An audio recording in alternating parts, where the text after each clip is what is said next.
ही मुकाम देती है। और हज़रत अबू बकर सिद्दीक़ रज़ी अल्लाह अन्हु की खिदमत इस्लाम के हवाले से एक बहुत बड़ी खूबी ये है कि इन्होंने अपना माल, अपना पैसा और अपनी दौलत खिदमत इस्लाम के लिए वक्फ कर रखी।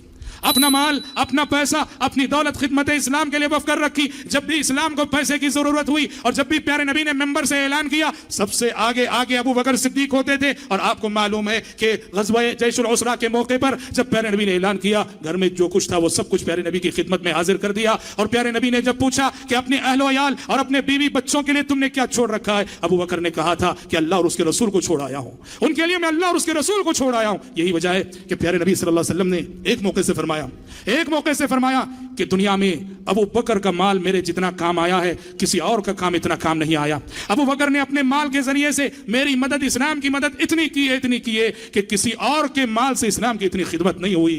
और हज़रत अबू बकर सिद्दीक़ रज़ी अल्लाह अन्हु के इसी अजीम किरदार और इसी अजीम अखलाक के हवाले से प्यारे नबी सल्लल्लाहु अलैहि वसल्लम ने यह शहादत दी जब आपने जिंदगी के आखिरी अय्याम में फरमाया, कहा कि लोगों, जिंदगी में मुझ पर जिसके भी एहसानात थे, जिंदगी में मुझ पर जिसके भी एहसानात थे, मैंने दुनिया ही में सबके एहसानात का बदला चुका दिया है। लेकिन मेरा एक अबू बकर है जिसके एहसानात का बदला मैं दुनिया में नहीं चुका सका हूं। मुझे आखिरत का इंतजार है, हशर के मैदान में रब्बुल आलमीन ही अबू बकर के एहसानात का बदला चुकाएगा। अल्लाह अकबर, कुर्बान जाइए ऐसे अबू बकर पर। यही वजह है कि खुद रब्बुल आलमीन अपनी आखिरी किताब कुरान मजीद में अबू बकर को क्या टाइटल देता है, उलुल फज़ल कहता है, फजीलत वाली शख्सियत, बुजुर्ग शख्सियत, अजीम हस्ती। जब अबू बकर सिद्दीक़ रज़ी अल्लाह अन्हु ने, मिस्ताह बिन असासा ने जब हादिसे इफ्क के मौके पर माया आयशा सिद्दीक़ा रज़ी अल्लाह अन्हा की इज्जत और आबरू से मुनाफिकीन ने खिलवाड़ किया था, और उस प्रोपगंडे की इज्जत में कुछ सादिकुल ईमान लोग भी आ गए, और उस प्रोपगंडे की इज्जत में आने वालों में मिस्ताह बिन असासा भी थे जो अबू बकर के रिश्तेदार थे।